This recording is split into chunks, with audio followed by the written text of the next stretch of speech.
Halo anak-anak semua, kembali lagi dalam channel Bimbel Online. Bagaimana kabar kalian semua? Semoga dimanapun kalian berada akan selalu sehat, tetap ceria, dan tentunya tambah semangat lagi belajarnya. Nah anak-anak, sebelum kita lanjut ke video pembelajaran kita kali ini, jangan lupa di subscribe dulu ya, agar anak-anak tidak ketinggalan akan video-video terbaru dari channel Bimbel Online. Anak-anak semua, di video pembelajaran kita kali ini, kita akan sama-sama membahas dan mempelajari mata pelajaran IPAS untuk kelas 3 kurikulum Merdeka. Kita akan sama-sama belajar di bab 1, mari kenali hewan di sekitar kita di bagian topik C, mengapa hewan memiliki bentuk tubuh yang berbeda-beda. Nah, pembahasan kita di topik C kali ini ada di halaman 16 sampai dengan 21 di buku kalian. Nah, sekarang apakah anak-anak sudah siap? Kalau sudah siap, yuk kita langsung saja mulai pembahasannya. Perhatikan baik-baik ya. Adapun tujuan pembelajaran kali ini yaitu yang pertama, anak-anak diharapkan dapat mengaitkan bentuk tubuh hewan dengan fungsinya. Tujuan pembelajaran yang kedua, anak-anak dapat mengemukakan mengapa bentuk tubuh hewan satu berbeda dengan bentuk tubuh hewan lainnya. Nah, inilah tujuan pembelajaran kita di topik C kali ini. Nah, sekarang yuk kita menjawab beberapa pertanyaan esensial ini. Nah, kakak akan membantunya ya. Kita mulai dari yang soal nomor 1. Apakah tubuh setiap hewan sama? Jawabannya tidak. Setiap hewan memiliki tubuh yang berbeda-beda. 2. Mengapa bagian tubuh mereka bisa berbeda-beda? Jawabannya, karena hewan memiliki perilaku, jenis makanan, cara hidup yang berbeda-beda. Bentuk tubuh hewan menyesuaikan dengan kebutuhan hewan masing-masing. Nomor 3, apa hubungan bagian tubuh hewan dengan tempat tinggal, kebiasaan, makanan, dan cara bergerak? Nah, jawabannya, bentuk tubuh hewan akan menyesuaikan dengan jenis makanan dan cara hewan tersebut mencari makanannya. Misalnya, kucing yang memiliki cakar dan taring yang memudahkan untuk menangkap mangsa dan merobek dagingnya. Selain itu, bentuk tubuh hewan akan menyesuaikan dengan tempat tinggalnya. Contohnya, ikan yang memiliki insang dan sirip karena tinggal di dalam air. Dan yang terakhir, cara bergerak hewan pun akan dipengaruhi dengan bentuk tubuhnya, seperti burung yang memiliki sayap sehingga dapat bergerak dengan terbang, atau ular yang harus merayap karena tidak memiliki kaki. Nah, sekarang kita lanjut. Pada pembahasan sebelumnya, kalian sudah tahu bahwa jenis hewan ada banyak sekali. Bahkan hewan yang kita kira sama, ternyata memiliki perbedaan satu sama lain. Nah, pernahkah kalian terpikir mengapa hewan diciptakan dengan bentuk tubuh, bagian tubuh, dan kebiasaan yang berbeda-beda? Lalu apa yang akan terjadi jika semua hewan memiliki bagian tubuh yang sama? Nah, kita akan mencari tahu apakah memang semua hewan memiliki mata, tangan, kaki. Kita juga akan bersama-sama menyelidiki bagaimana cara mereka hidup. Apakah semuanya makan? Apakah semuanya bisa berenang? Nah, sekarang kita ke bagian mari mencobanya. Dan di sini kalian akan diminta untuk mengamati menemukan hewan di lingkungan. Nah, di sini kakak mencontohkan ya anak-anak jawaban hasil pengamatan. Misalnya hewan yang kakak amati di sini adalah kucing. Bagian tubuh yang dapat digunakan yaitu kaki, kuku, mulut, dan gigi. Nah, kegunaan dari bagian tubuh kucing yaitu yang pertama dari kaki.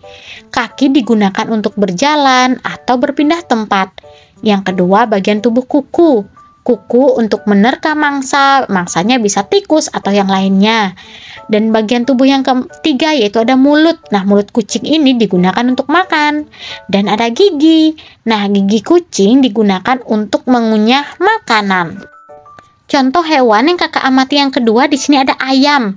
Nah, bagian tubuh yang dapat digunakan yaitu ada mata, paruh, bulu ayam, sayap, kaki, cakar, dan ekor. Nah, kegunaan dari masing-masing bagian tubuh ayam ini yaitu yang pertama dari mata. Mata berfungsi sebagai indera penglihatan ayam. Yang kedua ada paruh. Paruh ayam berfungsi untuk mematuk dan mengambil makanan. Yang ketiga ada sayap ayam, digunakan sebagai alat bantu gerak dan menjaga keseimbangan. Ada kaki ayam, digunakan sebagai alat gerak utama yaitu berjalan. Ada cakar atau ceker, nah untuk mengais tanah saat mencari makanan. Ada taji, hanya dimiliki ayam jantan, biasanya digunakan untuk bertarung. Nah, setelah mengamati, sekarang kalian akan melakukan bersama, menceritakan hewan yang kalian amati secara bergantian. Kita mulai yuk, di sini kakak contohkan ya. Ceritakan hewan yang kalian amati secara bergantian. Kalian bisa menceritakan anggota tubuh hewan beserta kegunaannya. Contoh cerita, kami melihat kucing, ayam, dan kupu-kupu di halaman sekolah. Kucing menggunakan anggota tubuhnya seperti kaki untuk berjalan atau berpindah tempat, serta cakar untuk menerkam mangsa. Kemudian ayam menggunakan 2 kaki untuk berjalan dan berlari, serta paruh untuk mematuk dan mengambil makanan. Sementara kupu-kupu menggunakan sayap untuk terbang. Kemudian, apa perbedaan di antara hewan-hewan yang sudah kalian amati? Nah, di sini jawabannya iya. Apa ada perbedaan? Tentunya ya, ada perbedaan di antara hewan-hewan yang sudah kami amati. Yang B, mengapa bentuk tubuh hewan berbeda-beda? Karena hewan memiliki perilaku, jenis makanan, cara hidup yang berbeda-beda. Bentuk tubuh hewan menyesuaikan dengan kebutuhannya masing-masing. Nah, setelah selesai, ceritakan kembali hasil diskusimu bersama teman sekelompok di depan kelas. Nah, ini nanti kalian akan lakukan bersama guru dan teman-teman kalian di sekolah ya. Sekarang yuk kita ke bagian mari refleksikan. Di sini ada beberapa pertanyaan yang wajib kalian jawab. Yuk kakak akan bantu. Mulai dari nomor 1. Hal menarik atau hal baru apa yang kalian dapatkan di topik ini? Nah, ini bervariasi ya. Tapi di sini kakak contohkan. Kami mendapatkan hal baru berupa setiap hewan memiliki tubuh yang berbeda-beda. 2. Apa hubungan bentuk tubuh hewan dengan makanannya? Jawabannya, bentuk tubuh hewan akan menyesuaikan dengan jenis makanan dan cara hewan tersebut mencari makanannya. Seperti kucing yang memiliki cakar dan taring yang memudahkan untuk menangkap mangsa dan merobek dagingnya. 3. Apa hubungan bentuk tubuh hewan dengan tempat tinggalnya? Jawabannya, bentuk tubuh hewan akan menyesuaikan dengan tempat tinggalnya. Contohnya seperti ikan yang memiliki insang dan sirip karena hidup di dalam air. Nomor 4. Apa hubungan bentuk tubuh hewan dengan cara bergeraknya? Jawabannya, cara bergerak hewan pun dipengaruhi dengan bentuk tubuhnya, seperti burung yang memiliki sayap sehingga dapat bergerak dengan terbang, ular yang harus merayap karena tidak memiliki kaki, dan sebagainya. Yuk kita lanjut ke belajar lebih lanjut. Beda karena fungsi. Nah, tahukah kalian, ternyata setiap bagian tubuh hewan diciptakan dengan keunikannya masing-masing. Meskipun bagian tubuhnya terlihat sama, tapi fungsi dan bentuknya berbeda. Contohnya seperti kaki kucing dan kaki anjing.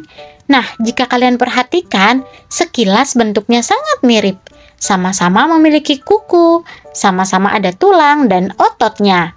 Nah, di sini ada kata-kata baru. Yang pertama ada kata fungsi, artinya kegunaan dari sesuatu hal. Yang kedua ada kata kaki, yaitu bagian tubuh hewan yang digunakan untuk berjalan. Nah, jika kalian perhatikan, kuku kucing runcing dan melengkung, berbeda dengan kuku anjing yang tumpul dan tebal. Mengapa bisa berbeda? Mengapa kuku anjing tidak runcing dan melengkung seperti kuku kucing, atau sebaliknya? Mengapa kuku kucing tidak tebal dan tumpul seperti kuku anjing? Nah, Nana bisa perhatikan ya di sini. Yang di atas itu kuku kucing, sedangkan yang di bawah itu kuku anjing. Kemudian dari bagian telinga kucing dan telinga anjing. Dan di sini ada moncong kucing, Nana bisa lihat. Ini juga yang di bawahnya ada moncong anjing. Sekilas ini mereka sama-sama memiliki kuku, memiliki telinga maupun moncong. Tapi kegunaannya tetap berbeda Nana antara punya bagian tubuh kucing dan bagian tubuh anjing. Nah, kucing dibekali kemampuan untuk memanjat dan memiliki gerak yang lincah. Oleh karena itu, Kuku kucing tajam dan melengkung agar bisa mencengkeram pohon dan benda lain sehingga mudah untuk memanjat. Berbeda dengan anjing yang memang tidak bisa memanjat. Kukunya hanya digunakan untuk membantu berlari dan membuat gerakan berbelok. Nah, pada umumnya anjing lebih berat dibandingkan kucing. Kukunya lebih besar agar lebih mampu menopang tubuhnya. Nah, di sini ada kata kuku lagi anak-anak, yaitu bagian ujung tangan panjang-panjang dan tajam, yaitu terdapat pada ayam, kucing, harimau maupun sebagainya. Kita lanjut ke bagian selanjutnya. Jadi, bentuk bagian tubuh hewan dipengaruhi oleh perilaku dan cara hidup hewan tersebut. Cara makan, cara bergerak, cara mendapatkan makanan, cara beraktivitas sehari-hari, dan sebagainya. Setiap bagian tubuh hewan berfungsi untuk membantu hewan agar dapat bertahan hidup. Ada hewan-hewan yang memakan tumbuhan seperti kelinci, sapi, kambing. Bentuk gigi mereka rata dan tidak memiliki taring. Berbeda dengan hewan-hewan seperti anjing, kucing, harimau, singa, buaya yang memakan daging. Mereka memiliki gigi taring yang berfungsi untuk mengoyak daging yang mereka makan. Berbeda pula dengan ayam dan burung yang makan biji-bijian. Hewan-hewan ini memiliki paruh yang kuat. Nah, hewan-hewan yang memakan tanaman sering disebut dengan herbivora. Herbivora itu hewan pemakan tanaman atau tumbuhan ya anak-anak, diingat-ingat. Kemudian hewan-hewan lain yang memakan hewan lainnya disebut dengan karnivora, atau hewan pemakan daging disebut dengan karnivora. Dan satu lagi, hewan yang memakan tumbuhan maupun hewan atau hewan pemakan segalanya disebut dengan omnivora. Contohnya apa? Contohnya monyet, tikus, babi, rubah, dan lain sebagainya. Itu contoh dari hewan omnivora atau hewan pemakan segalanya. Kalau hewan herbivora, hewan pemakan tumbuhan, contohnya sapi, kambing, dan lain-lain ya anak-anak. Nah anak-anak, video pembahasan kita sampai sini dulu. Semoga dengan video pembahasan ini anak-anak lebih memahami lagi di materi ini. Kakak berharap dimanapun kalian berada tetap semangat belajarnya, sehat selalu, dan tentunya tambah semangat lagi belajar bersama channel Bimbel Online. Dan jika video ini bermanfaat untuk kalian, jangan lupa di like, komen, subscribe, dan share juga ke teman-teman kalian. Thanks for watching, see you next time, bye bye anak hebat.